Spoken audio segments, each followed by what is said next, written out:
তুমি যদি free fire খেলো তাহলে আমার কথাগুলো মনোযোগ দিয়ে শুনবা, জীবনে একটা কিছু শিক্ষা পাইতে পারো। একদিন ফ্রি ফায়ারে আমি একটা মেয়ের সাথে অ্যাড হই এবং মেয়েটাও আমার সাথে অ্যাড হয় এবং তার সাথে অনেক দিন মানে 2-3 মাস প্রায় গেম প্লে করছি এবং সেও আমার সাথে গেম প্লে করছে। হঠাৎ একদিন আমারে বলতেছে যে তোমার নাম্বারটা দাও, এবং আমার নাম্বারটা আমি তারে দিয়ে দিছি। সে এবার ইমোইতে যায় আমারে নক দিছে এবং তার সাথে 8-9 মাস পর্যন্ত কথা হওয়ার পরে একদিন বলতেছে যে যে জান আমারে 100 মতো ডায়মন্ড টপ আপ করে দাও। অবশ্যই দিছি, 100 ডায়মন্ড টপ আপ করে দেওয়ার পরেও কোনো কিছুই নাই। এবং তার কিছুদিন পরে যাওয়ার পরে আবার বলতেছে জান আমারে না একটা অমুক একটা জিনিস আমার পছন্দ হয়েছে, ওইটা আমারে কিনে দাও।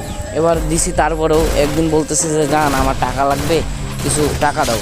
এবার তারে আমি 1000 টাকা দিছি। দেওয়ার পরে এবং নিয়মিত অনেক দিন কথা বলার পরেও আমরা গেমেও প্রত্যেক দিন নিয়মিত গেম খেলতাম, গ্রুপে অনেক আড্ডা দিতাম। এবং একদিন বলতেছে যে জান আমার আর রিলেশনটা রাখা হবে না।